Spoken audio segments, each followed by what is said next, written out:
Okay. Magandang araw po sa ating lahat, sa ating pong accreditors. Ako po si Limuel Dacalius Antonio, the Municipal Agriculturist of the Municipality of Biliran. Nais ko lang pong ibahagi ang extension program po na ginawa po ng ating Department of Agribusiness Management dito po sa Biliran Province State University, kung saan yung ating pong munisipyo, yung ating farmers, fisher folks ay nagkaroon po sila ng kaalaman sa tulong po ng ating mga professor dito po sa Biliran Province State University sa pamamagitan po ng ating Department of Agribusiness and Management. Una po yung ginawa po nila sa bayan ng Biliran, nagkaroon po kami ng Memorandum of Agreement to establish the Biliran Agribusiness Center with the Municipality of Biliran. Ang intention po ng Agribusiness Center ay talagang mailapit po ng ating sektor doon sa serbisyo ng pangingisda, serbisyo ng pagsasaka, at doon sa mga technical assistance sa paggawa ng mga proposals, doon sa ating simple bookkeeping, na doon sa mga association natin.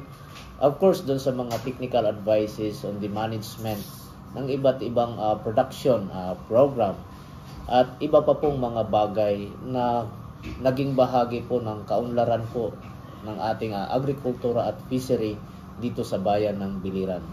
Ngayon, masasabi kong isang paraan po yun na sabi nga ng partner natin through the President, Victor Canjizo, of course, dito kay kina Sir Jerwel Espinazo, and the rest of the personnel of Department of Agribusiness, kung mayroong health clinic, yung ating Agribusiness Center naman po ay magkakaroon ng isang clinic din patungkol sa agrikultura at fishery, which is magandang venue po ang ginawa ng ating university na magtap po sa ating local government unit para mailapit po yung extension program, which is one of the function of this university.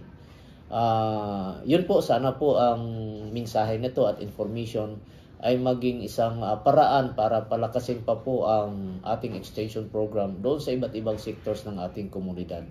At the end of the day, nainiwala po ako sa isang cooperation, unity at isang pagnanasang makagawa ng mabuti sa ating kapwa sa pamamagitan po ng iba't ibang ahensya ng gobyerno. Mapapaunlad po natin ang lalong-lalo na yung extension services ng university nito. Again, thank you so much sa pagkakataon maging isang bahagi maiparating ang impormasyon na ito sa lahat ng kinauukulan na malaking bagay po ang extension program ng university na ito. Sa tulong po ng ating Department of Agribusiness again. Thank you so much sa ating President Victor Canjizo Jr.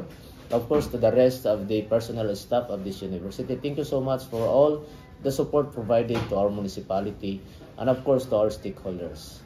In behalf of our Mayor Grace Castle and the former Mayor Myra Cabrales, thank you din sa kanilang pag-support doon sa mithiin ng ating university na magkaroon talaga ng formal partnership of agreement through a memorandum of agreement. Thank you again and good day.